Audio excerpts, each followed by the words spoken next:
Hello mga mami! For today's vlog, magluluto tayo ngayon. Napakasarap na ito.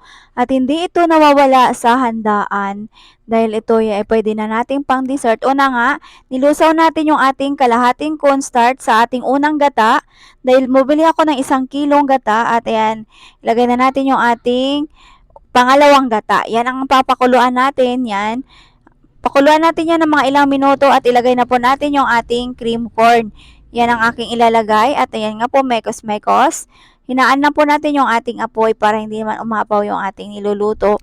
At halu-haluin lang po natin yan hanggang sa maaano nito yung ating mais. Ayan na po guys, maghiwa-hiwalay na yung ating mais dyan. Ilagay na natin lahat ng ating mga ingredients at ayan nga po guys, mekos-mekos.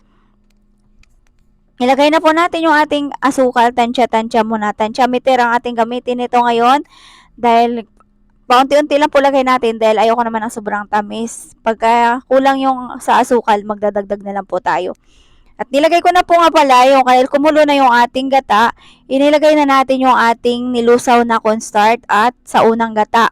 Napakasarap nito mga mami pagka maraming gata at nilagay ko na po yung ating isang Alaska Ibab.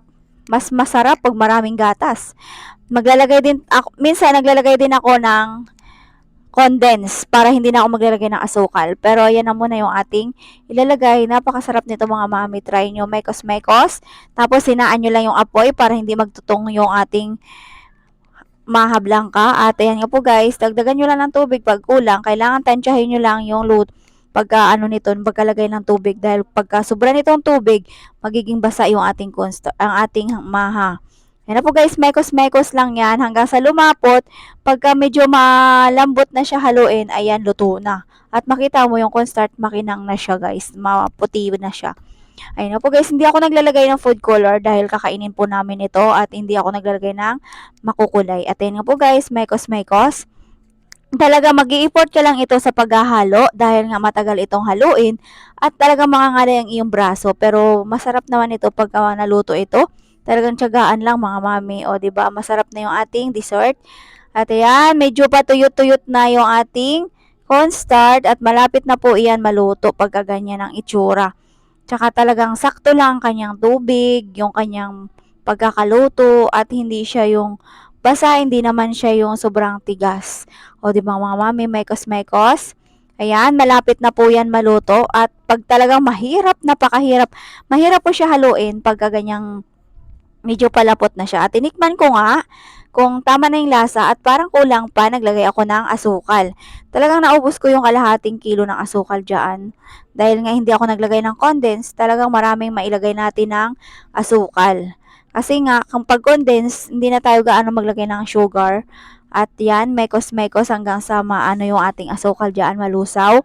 Talagang mag-i-effort yan nito mga mami. Talagang try nyo to. Pagka may handaan, talagang mauubos agad ito sa ating lamesa dahil marami itong kumakain. Masarap talaga ito. Diba guys, mag-i-effort ka talaga dyan. Ako tagaktak ang pawis ko dyan ka. Halo. Dahil mahirap siyang haluin dahil matigas at madikit-dikit na talaga siya. Ayan, nakita nyo naman kung paano kong haluin. At medyo luto na nga po yan guys. Ayan, luto na yung ating cornstarch at pinatay ko na yung ating apoy. At isasalin na po natin siya sa ating lagayan.